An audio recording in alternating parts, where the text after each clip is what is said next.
Réservé aux personnes se trouvant en situation de handicap moteur, le basketball sur fauteuil roulant, bien que longtemps méconnu, est en train de connaître une avancée significative dans la ville de Kalemi. Et pour justifier cet apogée dans la province du Tanganyika, la ville de Kalemi accueillera pour la première fois de l'histoire la prochaine édition de la Coupe du Congo des handi basket sous l'initiative de la Fédération congolaise de basketball sur fauteuil roulant avec l'appui du Comité national paralympique.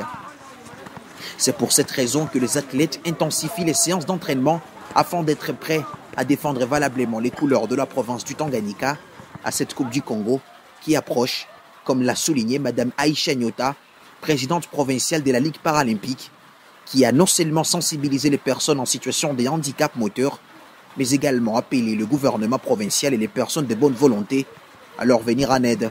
Oui, par rapport à cette série d'entraînements, nous sommes dans les préparatifs de la Coupe du Congo qui aura lieu ici à Kalemi et qui va réunir plus de 8 provinces. Les entraînements, nous les avons commencés il y a de cela 2 mois et nous poursuivons.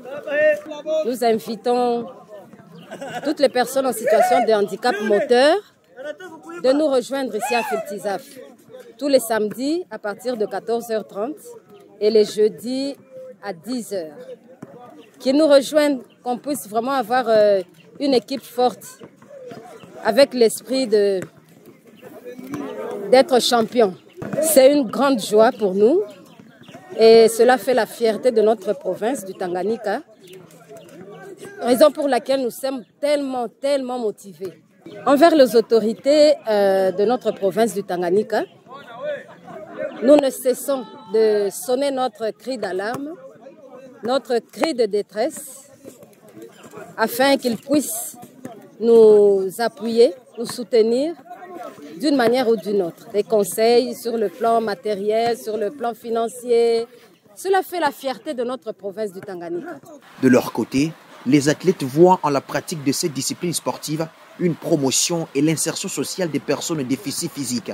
Ces athlètes se disent prêts moralement et physiquement à surmonter les clichés sociétaux et changer d'approche d'eux-mêmes en considérant leur handicap pas comme une fatalité, mais plutôt un moyen pour exploiter leur plein potentiel, notamment avec le sport. Le handi basket est l'une des vieilles disciplines sportives pour personnes en situation de handicap, mais reste difficile à pratiquer en République démocratique du Congo, car il exige des fauteuils adaptés ainsi qu'un soutien sans précédent du gouvernement.